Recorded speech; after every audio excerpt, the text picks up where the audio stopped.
प्रधानमंत्री नरेंद्र मोदी को शुक्रवार को नेशनल डेमोक्रेटिक अलायंस यानी कि एनडीए की संसदीय दल का लगातार तीसरी बार नेता चुना गया, जिसके बाद उन्होंने सभा को संबोधित किया और विपक्ष पर जमकर हमला बोला, जिसमें उन्होंने इंडिया अलायंस को पिछली शताब्दी की सोच वाला बताया। इसके साथ ही उन्होंने विपक्ष को आधुनिक सोच और टेक्नोलॉजी का विरोध भी बताया।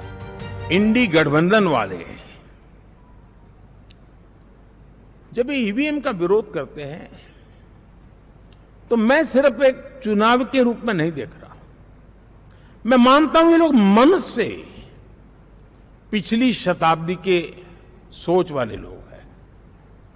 वे टेक्नोलॉजी को हम महत्व न समझते हैं, न टेक्नोलॉजी स्वीकार करने को तैयार है। और ये सिर्फ ईवीएम में दिखाई दिया ऐसा नहीं, यूपीआई में दिखाया। जब हमने कहा कि हिंदुस्तान के लोग डिजिटल ट्रांजैक्शन करेंगे, फिनटेक की दुनिया में आज हिंदुस्तान का नाम हो गया, मानने को तैयार नहीं। आधार आज देश की एक पहचान बना है। मैं तो देख रहा हूं कि मुझे कई देश कहते हैं कि हमें आधार की पद्धति से आगे बढ़ना है, आप कैसे मदद कर सकते हैं। उस आधार को रोकने के लिए सुप्रीम कोर्ट में बार बार जाकर के परेशानियां पैदा की। यानी मूलतः ये प्रगति के विरोधी, आधुनिकता के विरोधी, टेक्नोलॉजी के विरोधी इंडी अलायंस हमने देखा है। इस दौरान उन्होंने लगातार विपक्ष की ओर से उठाए जा रहे लोकतंत्र के सवालों पर भी हमला बोला और देश की छवि खराब करने का आरोप लगाया और जनता के बीच भ्रम फैलाने की बात कही। विश्व में भारत के लोकतंत्र की ताकत को कम आंकने का प्रयास, और कितना एक्सट्रीम है। मैं दुनिया में ढोल पीट रहा हूं कि हम मदर ऑफ डेमोक्रेसी है, और ये दुनिया में जाकर के बता रहे नहीं हमारे देश में तो डेमोक्रेसी ऐसा कुछ नहीं, कि वो मोदी बैठ गया है, वो एक चाय बेचने वाला यहां पहुंच कैसे गया, कुछ तो गड़बड़ की होगी। ये जो इनकी मनस्थिति है जी, भारत के नागरिकों को चुनाव प्रक्रिया के प्रति अविश्वास पैदा करने का जो उनका षड्यंत्र है, मैं मानता हूं कि अब दुनिया भी भारत के लोकतंत्र की विविधता, विशालता, व्यापकता, गहनता, इन सबको भी जानने समझने के लिए आकर्षित होगी।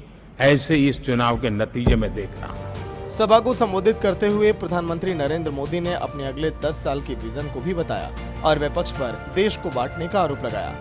अगले 10 साल में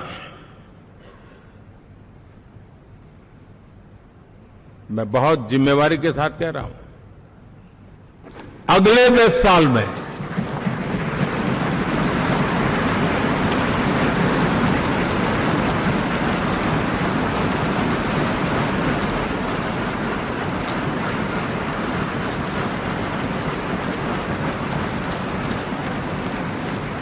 गुड गवर्नेंस, विकास, नागरिकों के जीवन में क्वालिटी ऑफ लाइफ, और मेरा व्यक्तिगत रूप से एक बहुत बड़ा ड्रीम है, मैं लोकतंत्र की समृद्धि को जब सोचता हूं तो मैं चाहता हूं कि सामान्य मानवीय के जीवन में से, और खास करके मध्यम वर्ग, उच्च मध्यम वर्ग, उनके जीवन में से सरकार की दखल जितनी कम हो उतनी लोकतंत्र की मजबूती है। गौरतलब है कि 9 जून को शपथ लेने के बाद नरेंद्र मोदी लगातार 3 बार प्रधानमंत्री बनने वाले देश के दूसरे ऐसे नेता बन जाएंगे। इससे पहले ये रिकॉर्ड पंडित जवाहरलाल नेहरू के नाम पर है। ब्यूरो रिपोर्ट, सूर्या समाचार।